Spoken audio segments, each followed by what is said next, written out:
ওয়াআল্লামা আদামাল আসমা, এক আলিফের পরে একই শব্দে হামজা মাদ মুত্তাসিল দুই আলিফ, হামজা যেন শক্ত হয়।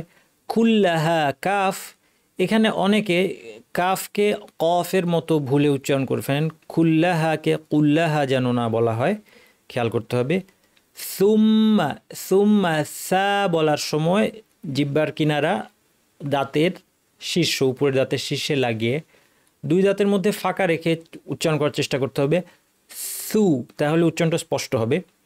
সুম্মা মিমের উপর তাসদিদ লম্বা গুন্না, আরাদ, আইন পাতলা, র দ দুইটাই ভারী, আরাদহুম সব যেন ভারী হয়, অরাদহুম যেন না হয়।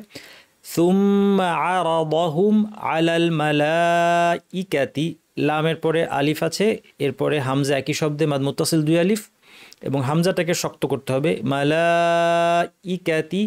ফাকালা, এই ফাটা যেন স্পষ্ট হয়, ফাকালা আম্বি, এখানে নুন সাকিনের পর বা থাকলে নিয়ম হচ্ছে ইকলাব, অর্থাৎ নুনকে পরিবর্তন করে মিম বানিয়ে পড়তে হবে, আবার মিমটা পড়ার সময় দুই ঠোঁট লাগিয়ে নাক থেকে গুন্নাটা লম্বা করে ইখফা করতে হবে। আম্বি উনি, হামজাটা যেন শক্ত হয়, এখানে নুনের পর একটা ইয়া আছে, টানতে হবে, খেয়াল করবেন।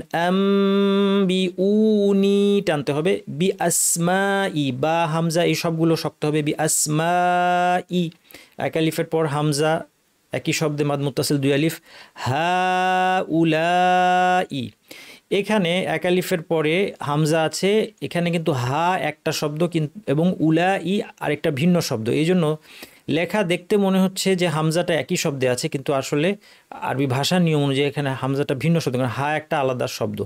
সেজন্য প্রথম মাত্রা হচ্ছে মাদ মুনফাসিল, এটাও দুই আলিফ টানবো আমরা। পরের মাত্রা লা ই, উলা ই এর মধ্যে এই হামজাটা কিন্তু একই শব্দে আছে, এটা মাদ মুত্তাসিল, কিন্তু পরিমাণে কোনো পার্থক্য নেই, দুইটাই দুই আলিফ।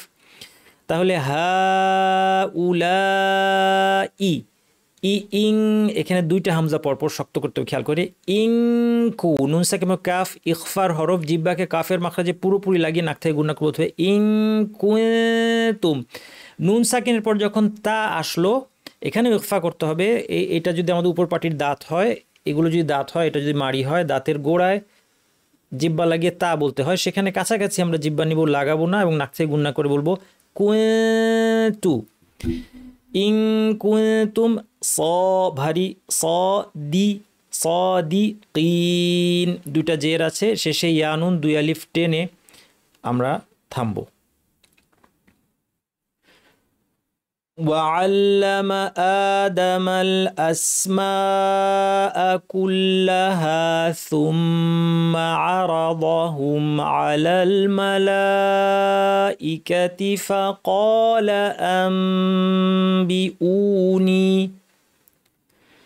فقال أنبئوني بأسماء